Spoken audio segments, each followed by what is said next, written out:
Oke, Assalamualaikum warahmatullahi wabarakatuh. Berjumpa bersama saya, Rega Pura Yoga, di mata kuliah Aljabar Linear dan Matriks.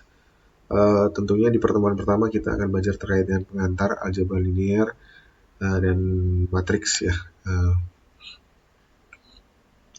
Seberapa penting mata kuliah ini diajarkan oleh teman-teman pelajari dan penerapannya seperti apa, dan dijumpai di mata kuliah apa lagi seperti itu, dan sebagai dasar mata kuliah apa seperti itu.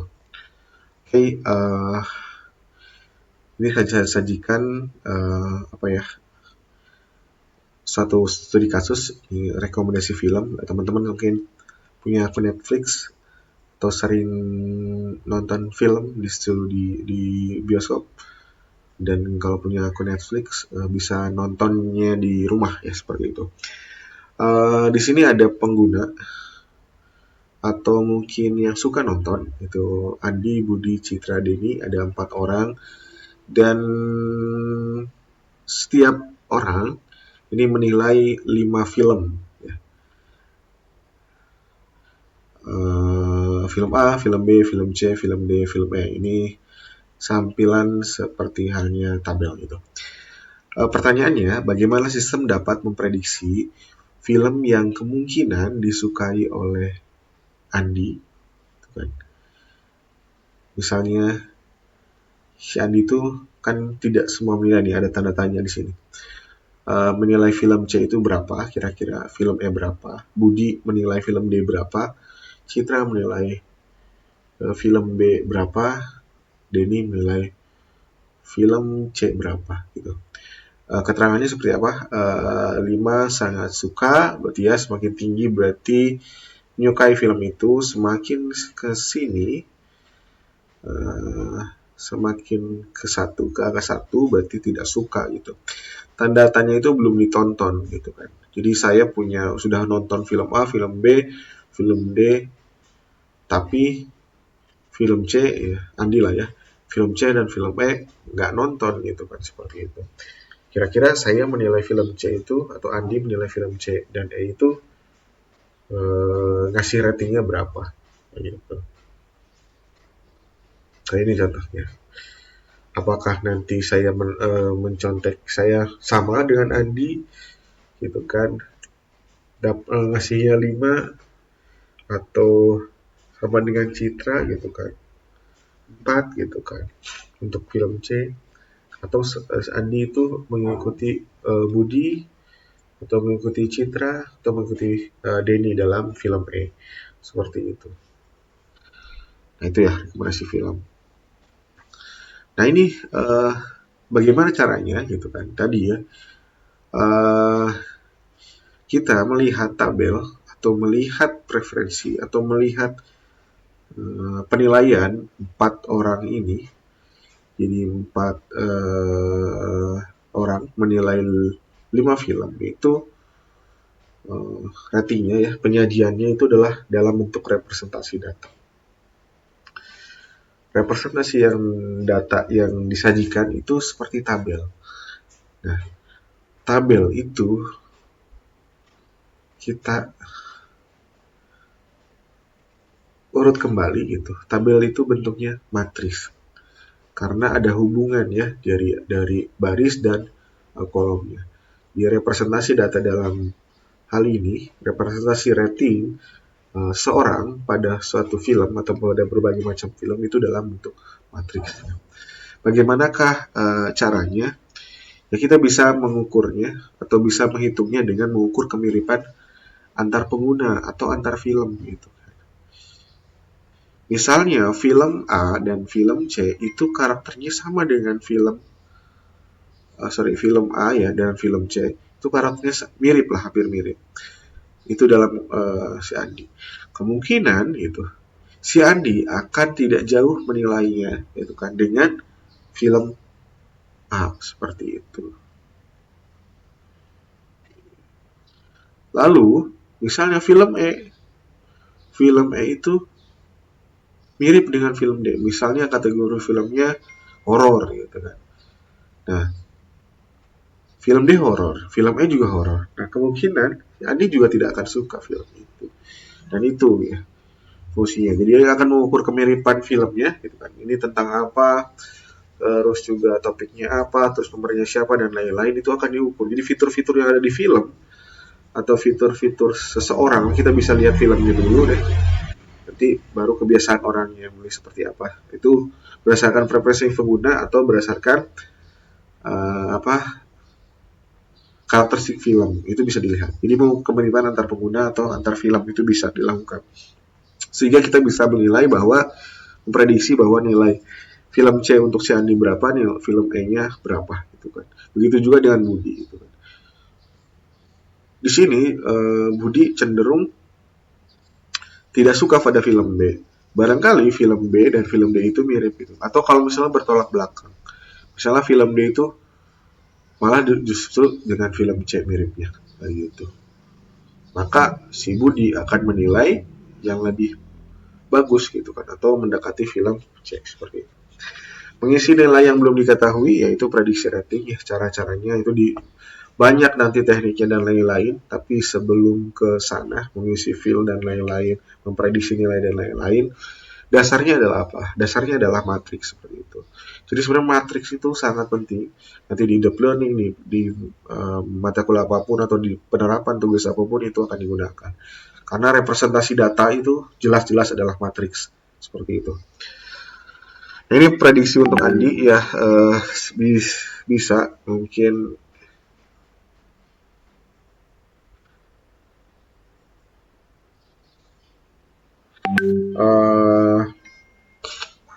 ratingnya ya misal saja gitu ini ambil dari 4,6 rating film E 4,1 itu udah dapat dari mana, itu dari operasi matriks sepertinya gitu.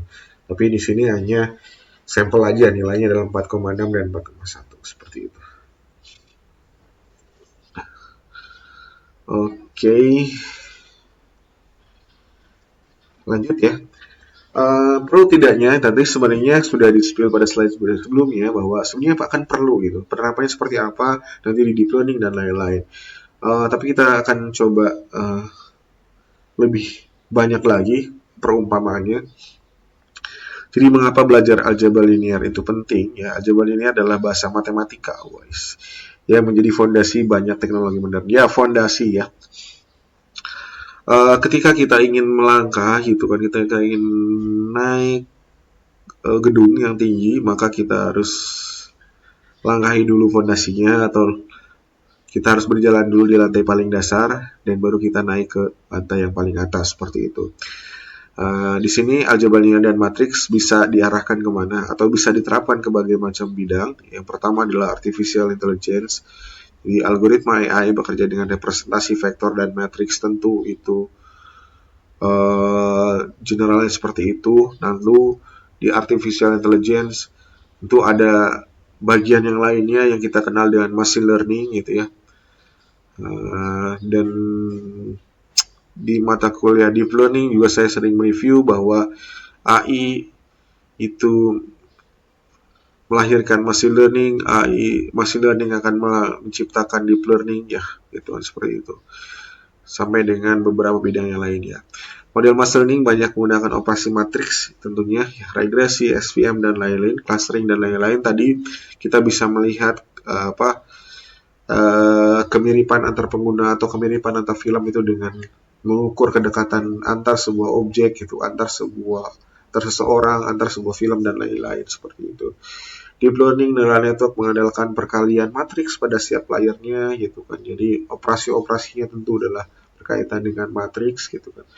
Computer vision ya, jadi namanya nanti ada objek deteksi, klasifikasi, segmentasi gitu kan seperti itu. Jadi citra diproses sebagai matriks pixel. Jadi ya pixel kan baris keberapa misalnya, kolom keberapa gitu kan, lokasinya itu spasial daripada image gitu ya untuk deteksi dan pengenalan objek. Terus 4 ya, 5 itu adalah komputer grafik. Nih grafika komputer, operasi-operasi yang ada di grafika komputer. Ini juga saya sampaikan pada pertemuan genap kemarin saya mengampu mata kuliah komputer grafika atau grafika komputer, transformasi 3D, transformasi 2 dimensi, rotasi, translasi, dan scaling itu tentu matriks ya. Jadi bagaimana si objek itu ditransformasikan, baik itu diputar, mengalami perpindahan atau mengalami perbesaran atau pengecilan suatu objek itu menggunakan matriks tentunya. Peta digital, jadi proyeksi dan transformasi, jadi koordinat memanfaatkan operasi matriks. Jadi longitude, latitude, ya lintang dan bujur. Ketika mengalami tadi perpindahan lokasi, kita menentukan jarak dari A ke B, itu bagaimana operasinya, hitung jaraknya kira-kira berapa kilometer dan lain-lain. Seperti itu.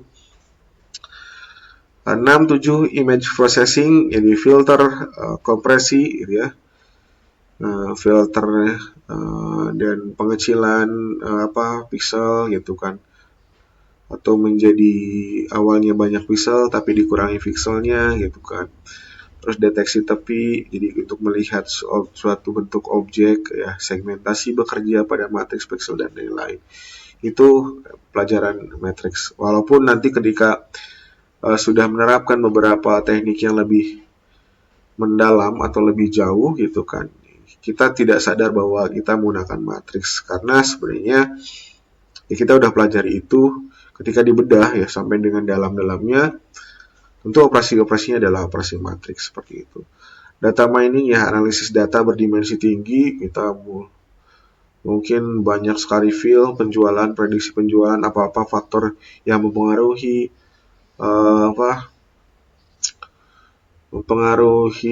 harga barang, naik turunnya seperti itu. Itu menggunakan operasi matriks dan lain-lain seperti itu.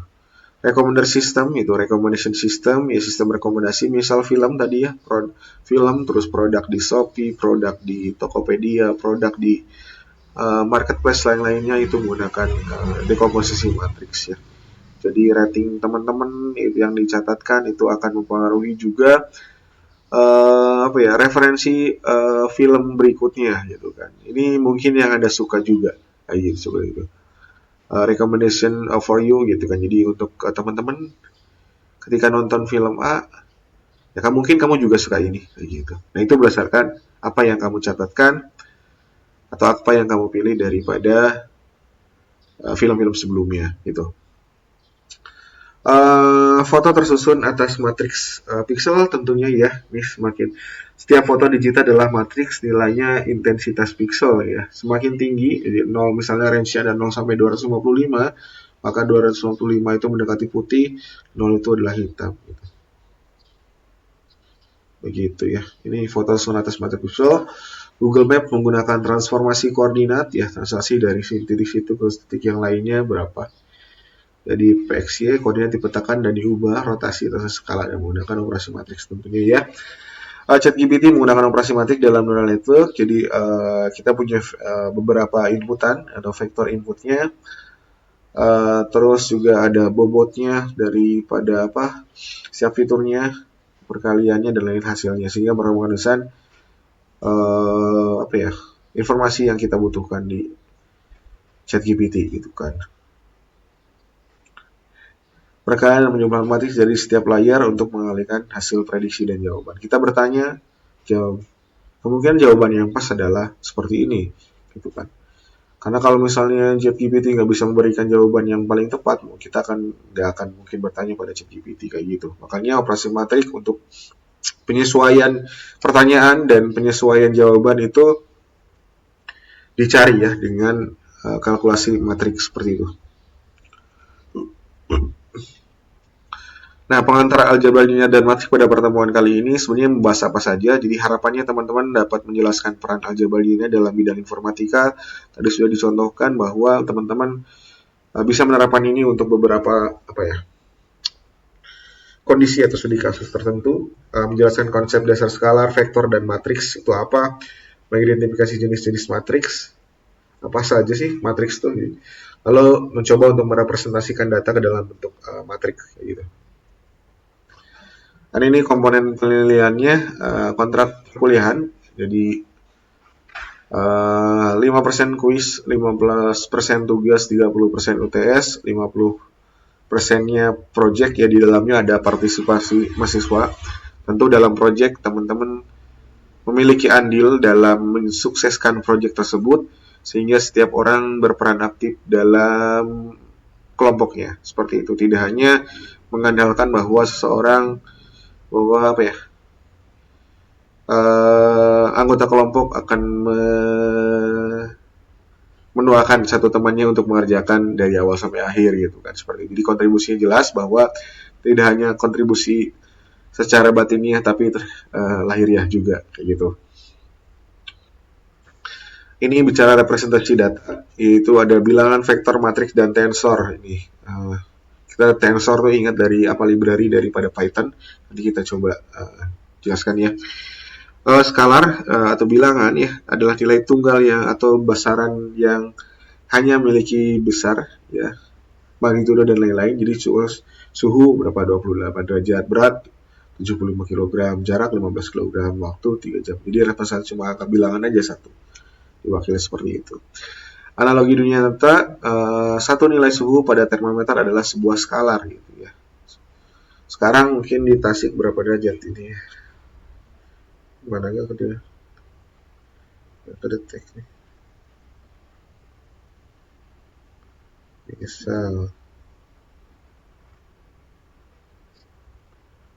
Misal 22 derajat gitu kan, seperti itu. Maka itu adalah sebuah skalar. Vektor adalah kumpulan bilangan yang memiliki ukuran dan arah gitu. Jadi arahnya kemana gitu kan, representasi posisi titik 2 dimensi atau 3 dimensi. Ini berarti x-nya 3, y-nya 2. Nah, visualisasi seperti itu. Kalau dalam sajiannya seperti itu. Jadi beberapa, ada 2 baris dan 1 kolom ya. Analogi dua nyata, perpindahan dari titik asal ke suatu lokasi memiliki jarak dan arahnya kemana. Itu kan misalnya saya dari rumah Taman Sari ke Mugarsari ke kampus 2, arahnya kemana gitu kan, dan perpindahannya berapa, selisih antara 3,2 dengan nanti koordinatnya misal 7,4 gitu kan. Nah, itu selisihnya dihitung. Itu adalah jarak perpindahan daripada vektor A ke vektor B, seperti itu. Matriks adalah susunan bilangan dalam baris dan kolom yang bentuk tabel ya. Nah, tadi kan bicara tabel. Tabel itu adalah representasi. Tabel itu awalnya, asal mulanya adalah nama lainnya ya, kalau misalnya bersusunannya seperti ini adalah matriks gitu kan. Tabel persegi atau persegi panjang. Persegi panjang ya, persegi itu ketika jumlah baris dan jumlah kolom yang sama, atau recordnya lebih banyak dibandingkan dengan fieldnya, atau fieldnya lebih banyak dibandingkan recordnya. Itu membutuhkan menyebabkan tabel itu persegi atau persegi panjang. Data nilai mahasiswa, contohnya 3 mahasiswa dengan 3 mata kuliah yang diambil.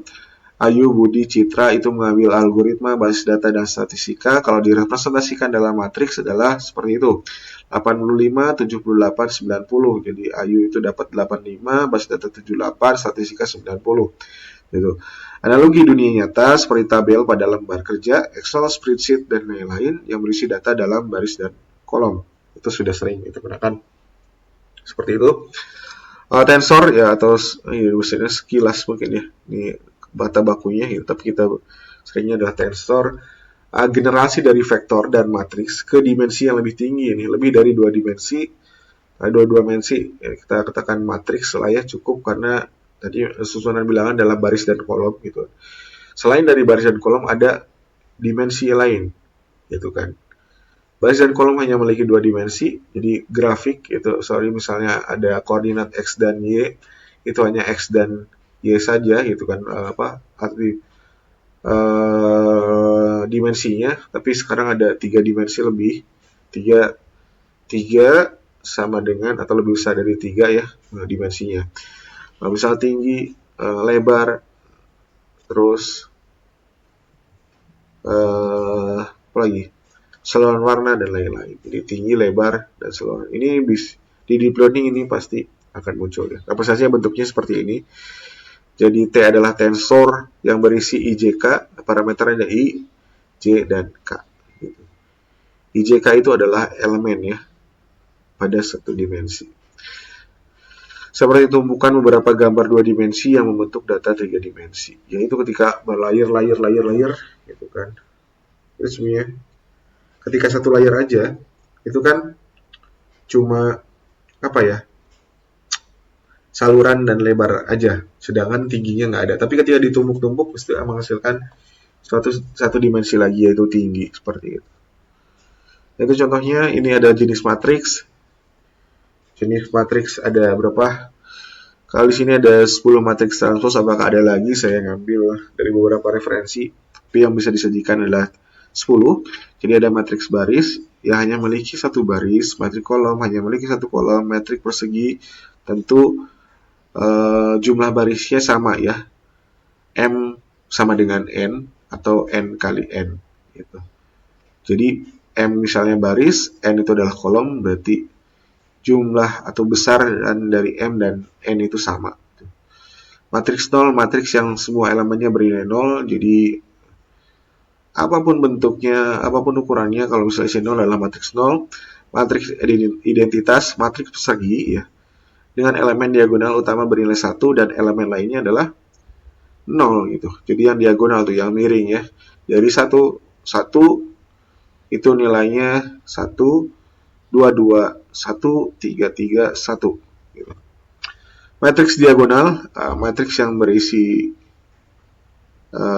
bilangan ya. Diagonalnya berisi selain daripada 0, tapi yang lainnya adalah 0. Matriks segitiga atas, jadi matriks yang persegi dengan elemen di bawah diagonal utama bernilai 0. Jadi itu baris 2 kolom 1 0, baris 3 kolom 1 0, baris 3 kolom 2 0, yang lainnya ada isinya. Matriks segitiga bawah tinggal dibalik sebagaimana yang sebelumnya. Matriks segitiga atas berarti yang baris ke-1 kolom 2 0, baris ke-1 kolom 3 0, baris ke-2 kolom 3 0. Seperti itu. Matriks simetris adalah matriks persegi yang sama dengan transpose. Jadi A itu ya sama dengan A transpose. Jadi ketika dibalik ditransposkan bentuknya masih sama kayak gitu. 1 2 3 itu menjadi baris, tapi ketika ditukar 1 2 3 itu 1, 2, 3 itu jadi kolom ya, 1 kolom pertama, 2 di kolom kedua, 3 di kolom ketiga. Tapi ketika transpose gitu ya, 1 itu tetap di baris pertama, 2 itu menjadi baris kedua, 3 itu akan menjadi elemen di baris ketiga di kolom pertama kayak gitu. Nanti coba dibolak-balikan seperti itu. Matriks transpose, matriks yang diperoleh dengan menukar baris menjadi kolom atau sebaliknya. Nah ini ya. Kalau M kali N-nya beda, berarti 2 kali 3, nanti akan menghasilkan 3 kali 2 gitu. Jadi barisnya 2, kolomnya 3, nanti ketika ditranspose akan barisnya 3, kolomnya menjadi 2. Kayak gitu. Contoh lainnya apa? Data penjualan gitu ya. Ini barisnya adalah sama dengan produknya, sedangkan kolomnya adalah bulannya gitu. Jadi pada bulan Januari produk A mengalami penjualan 120, produk B 80, produk C 200. Tapi pada bulan Februari A naik, B naik, C mengalami penurunan sebanyak 20. 20 penjualan, mungkin 20 transaksi kayak gitu. Nah itu ada penjualan contohnya. Terus citra grayscale, setiap nilai menunjukkan intensitas pixel, jadi 0 sampai 255 tadi ya. Semakin besar nilai semakin terang gitu ya. Terus semakin misalnya jadi 1, maka akan mendekati ke hitam. Mungkin udah hitam ya 1. Kalau 200-an berarti udah cerah, udah putih, karena putih kayak gitu ya. 0 255. Dengan graf ini matriks ketetanggaan adjacency matrix menyatakan hubungan antar simpul. Jadi yang bernilai 1 berarti menandakan bahwa ada hubungan gitu ya.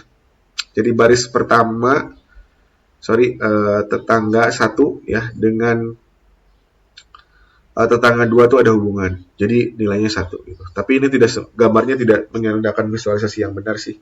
Cek aja teman-teman ya. Kita nanti cross check gitu, seperti itu.